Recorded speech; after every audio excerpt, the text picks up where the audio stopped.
Сәлем достар. Бүгін мен сіздерге «Все без ума» от Мэри фильмін қысқаша баяндап беретін боламын. Видео басталмас бұрын арнаға жазылып қоңыраушаны басып қойыңыз. Сонда сіз жаңа видеоларды бірінші болып көре аласыз. Ендеше видеомызды бастаймыз. Тед 16 жаста және жақында олардың мектебіне ауысып келген Мэриге ессіз ғашық. Тед мұндай қызды қаратуға ешқандай шанс жоқ екенін түсінеді. Өйткені ол тісі қисық қарапайым жігіт, бірақ ол оны армандауын тоқтатпайды. Достарынан Мэридің Вуги есімді жігітпен кездесіп жүргенін естиді. Ол керемет мықты спортшы және одан жасы үлкен екен. Олар сұлу Мэриге қарап тұрғанда мектеп ауласында бейсбол добын іздеп жүрген шала есті жігіт пайда болады. Оның есімі Уоррен. Жігіттер оны мазақтамақ болып, шала есті жігітті Мэриге айдап салады. Мэридің жігіті қызды жақтап Уорренді ұруға ұмтылғанда, Тед оған араша түседі. Мэри келмегенде ол да таяқ жейтін. Қыз Уорренді ұруға мүмкіндік бермейді, өйткені ол оның ағасы екен. Мэри Тедке қолдау үшін алғыс білдіреді. Ол қызды үйіне шығарып салуға бар жатқанда, жолда Мэри мектеп бітіру кешіне бірге баруға ұсыныс жасайды. Ол жақында ғана Вугимен айырылысып кеткен екен. Тед өзін нағыз джентльмен сезініп, достарына барлығын жайып салады. Алайда олар сенбейді. Тед қызды мерекеге алып кетуге келгенде Уорренге бейсбол добын сыйламақ болады. Және байқаусызда оның құлағына тиіп кетеді. Уоррен жынданып кетеді, себебі құлағы оның жанды жері еді.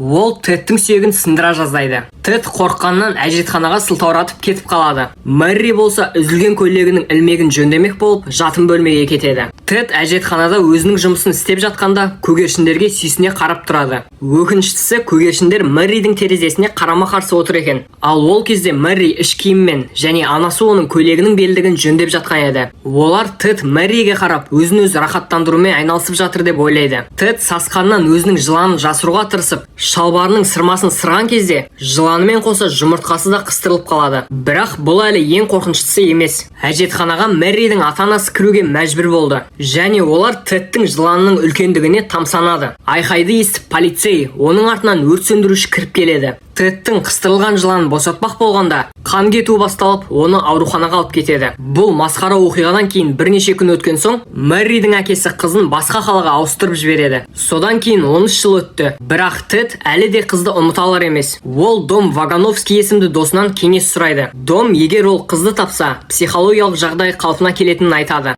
Тіпті із кезушінің нөмірін береді. Із кезушінің аты Пэт Хилли. Және ол Тедтің мектеп кезіндегі махаббатын іздеп жүрген қаншер екеніне сенімді. Осыған қарамастан ол Тедке көмектесуге келіседі. Хилли Мэриді Майамиден табады. Ол қарт көршісі Магда және оның төбетімен бірге тұрады.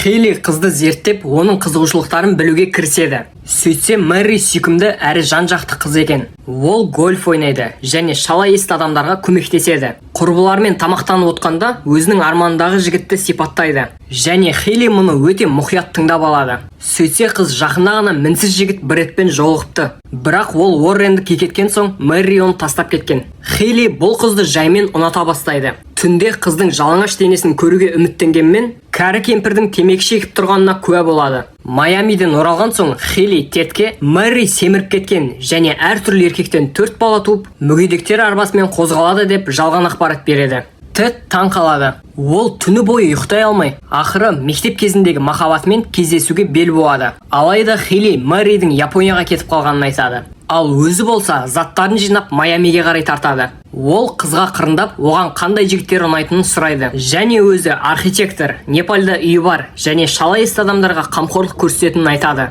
Мэри болса қармаққа ілініп күлімсірейді. Тед бастығының ағасының көшіп қонуына көмектесіп жатып, белін ауыртып алады. Ол мектеп дәрігерінің көмегіне жүгінеді. Дәрігер әңгіме барысында оған Мэриді жақын арада Лас-Вегастан көргенін айтады. Ол хирург болғандықтан сол жақта жұмыстармен жүріпті. Сонымен қатар дәрігер Мэридің өте көрікті екенін айтады. Тед оны Хилли алдап кеткенін түсінеді. Үйіне барып, Майамиге Мэримен кездесуге бар жатқанын айтады. Тед жолға жиналып жатқанда Мэри мен Хилли кездеседі. Жігітті Магда және оның итімен таныстырып болып, қыз Хиллиді балдақпен қозғалатын архитектор дос Такерге апарады. Хилли өзінің архитектормын деп алдағанын біліп қоймас үшін дереу қызды басқа жаққа алып кетеді. Олар қыдырып, әңгімелесіп, жақсы тіл табысады. Тед Майамиге көлікпен жолға шықты. Қасындағы жолаушысының аузы жабылмандықтан сазайын бермек болып жолдың шетіне тоқтайды. Бұталардың арасында Тед шалынып құлап кетеді. Сөйтсе өңшең гейлердің арасына тап болыпты. Осы кезде полиция пайда болып барлығын тергеуге алады. Бөлімшеде Тедтің жолаушысы өзімен бірге өлік алып жүргені анықталады. Және полицейлер Тедті адам өлтіруші деп ойлайды. Бірақ істің анық-қанығына жеткен соң олар Тедті босатады. Оған дейін ол жергілікті сотталғандармен танысып үлгерді. Такер архитектуралық ортадан мәліметтерді алып, Мэрриге Хиллидің ешқандай да архитектор емес екенін айтады. Хилли болса мұны тыңдап, шындыққа жанасатын сылтау ойлап табады. Соңында қыз оның өтірігін кешіріп қана қоймай, оған одан да қатты ғашық болады. Тәртіп бұзушыларды жаңалықтардан көрсетеді. Оның қатарында Тед те бар. Дом оны көріп Тедке көмек керек екенін түсінеді. Енді ол екеуі Майамиге бара жатыр.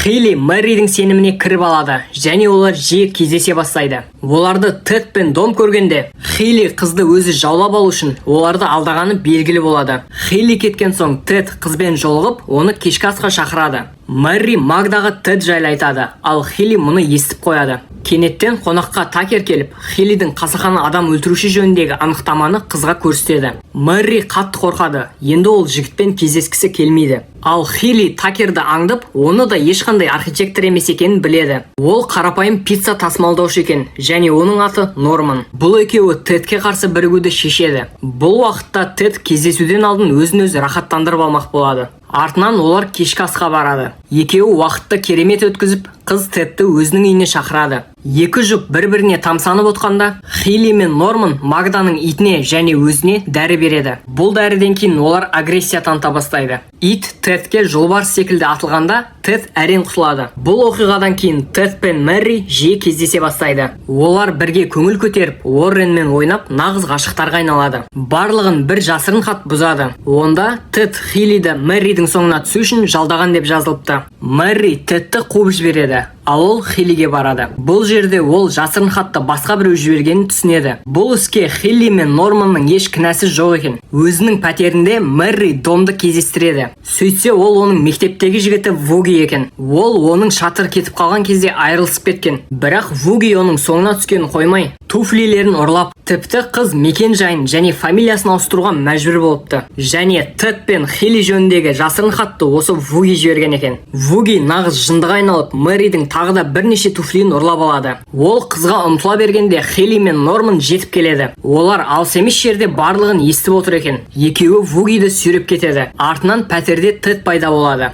Хилли қызға шарт қояды. Ол Тед екеуінің біреуін таңдамаса, ешқайда кетпейтінін айтады. Алайда Тед қыздың әлдебіреуді таңдағанын қаламайды. Ол Норманнан Бред жөніндегі өтірігін мойындағанын талап етеді. Ал артынан бөлмеге Бред кіріп келеді. Үстінде Уоррен бар. Тед Мэрри мен Бредке ұзақ әрі бақытты ғұмыр тілеп кете барады. Ол Мэрридің бақытты болғанын қалап, немқұрайлы түрмен шығып кетеді. Бірақ үйден шыққан соң қыз секілді жылайды. Мэрри жігітке қалдырып кеткен кілтін беруге келеді. Ол Тедтің кетіп бар жатқанына іштей қарсы. Себебі соңғы кездері Тедпен ғана бақытты болатынын түсінді. Ал Бредке оның көңілі мүлде жоқ. Бұны байқаған Тед артына бұрылады да сенімді түрде келіп қызды сүйеді. Енді олардың бақытына еш нәрсе кедергі бола алмайды.